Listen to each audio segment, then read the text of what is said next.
We've all heard quite a bit about the planet Pluto over the last week when a flyby of NASA's New Horizons spacecraft gave the Earth a first glimpse at what the mystery planet really looks like. So far, some of the findings have included towering mountains of ice, geysers, volcanoes, and vast smooth plains, and it wasn't accomplished easily. The effort had to overcome NASA officials skeptical of the project funding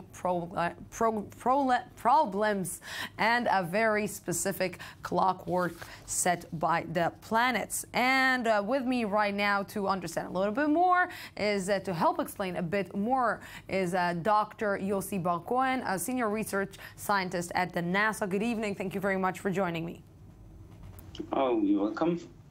So, Dr. Bar Cohen, I'm trying to understand how come it took us so long to actually understand what is happening and what is going on this specific planet. Well, it is so far away from the sun. It is 4.5 billion miles away. Just to understand the complexity, the light that leaves the sun, it takes 5.5 hours to reach Pluto. So that is quite far. And the instruments we have, that basically telescopes and the Hubble, did not give us enough information. It didn't give us enough information, but what can we say, or what did we learn about the planet so far, only from the pictures that arrived until now? The most striking is that there's no craters. You look at other planets, there's a lot of craters from meteorite hitting and so on. Here there is even quite flat surfaces that we see on Charon, which is the twin, or effectively it's a moon of Pluto. You know, Dr. Bar Cohen, I'm trying to understand, you know, me as somebody who is not actually, let's say, I don't understand a lot about astronomy and what is happening all around us and what is happening in the universe. But I'm always thinking to myself, what are the chances that one day we might find ourselves in another planet or living in another planet like planet Earth? Well, first of all, we would like to start moving towards having people living on another planet, because it seems like we are somewhat slowly destroying Earth. You know, the global warming is becoming a reality more and more. You see the extreme weather pattern changes, extreme heat. In many places, like in India, there were a lot of people who died just from heat this year. So we better start looking to other places that we probably could live on. And Mars is probably the first station that we are putting our eyes on. I would not try to think of living on Pluto, because there is carbon monoxide, which is, you know, you don't want to breathe that.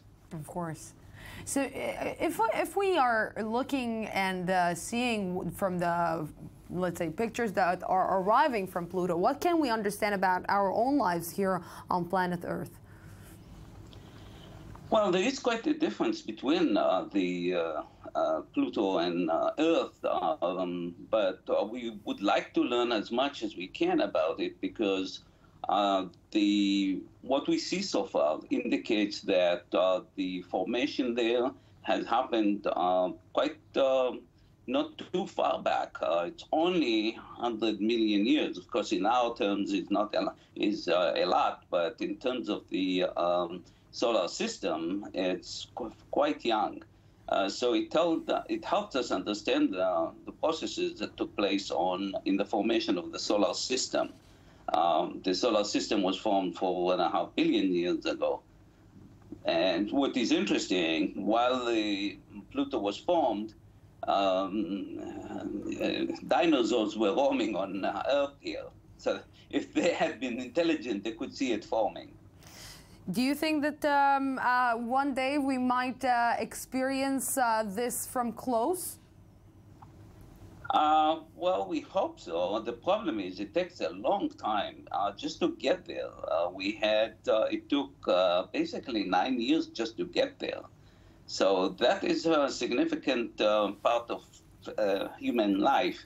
What is interesting about this mission is that the people who worked in the mission were specifically chosen young engineers and scientists, so that when they would be at a reasonable prime age when the mission or the spacecraft arrived there. It is not the end of the mission. This is just a beginning. There is the Kuiper belt that the spacecraft is exploring, and it is basically on the outskirts of our solar system. Yes. This definitely just shows us how tiny, tiny, tiny we are in this universe. Dr. Yossi Bar Cohen, thank you very, very much for this.